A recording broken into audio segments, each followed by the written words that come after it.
Chapter 5. Yeah! Screamed Angus, Wiglaf, and even Erica. They whirled around, stumbled through the muck, fleeing the deepest dungeon. The ghost appeared suddenly before them. Wiglaf skidded to a stop. Angus and then Erica slammed into him from behind. The three clutched one another. Tell old Hobby where the gold is hidden, growled the ghost. We know nothing of any gold, said Erica. Please, cried Angus, let us go. The ghost laughed and said, let's have a little heart-to-heart. They waded back to the deepest dungeon, the ghost prodding them with the icy finger. Once inside, the ghost turned over an iron bench and ordered, sit. Wiglaf said, oh, that bench was freezing. He thought his bum might turn to ice. The ghost dragged over a big iron chair. It had spikes all over the seat and the back. As the ghost sat down, the spikes slid right through his transparent armor. A mug sat on the floor beside the ghost.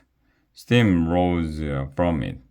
The ghost picked up the mug and took a long gulp.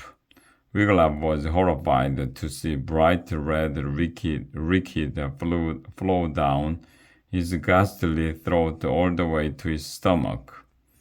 Wiglaf thought there was something familiar about the ghost. Have we met you before, sir? He asked. The ghost ignored him, taking another swig of the red brew. Think hard, me little friends, he said. You must have seen that headmaster of yours sneaking around, trying to find a spot to hide his gold. No, sir, said Erica, we haven't. I know who you are, cried Wiglaf suddenly. Sir Herbert Dungeonstone. Bingo, the ghost grinned. Oh, sir, said Erica, I had the honor of reading a poem about you this very evening. Is good Sir Ichabod here with you? Nah, said Sir Herbert. It's only me. Ikki is resting peaceful in his grave, like I want you to do. He frowned. It isn't because Ikki has a clear conscience, not after all the blocks he robbed. Sir Ichabod, a robber? Wiglaf was confused. What was the ghost saying? But I have to say this for Ikki, Sir Herbert went on. He was never greedy, took up robbing for the sport of it.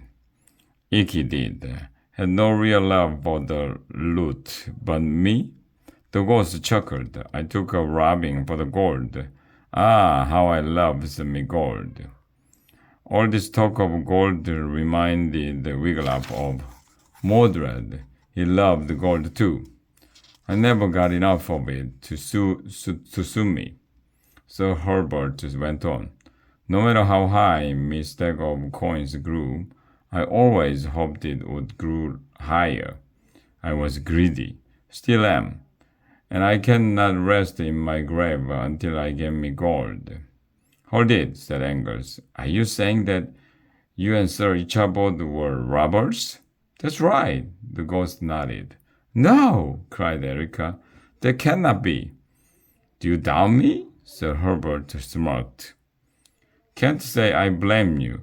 I lie as easy as I steal. Still, I happen to be telling the truth.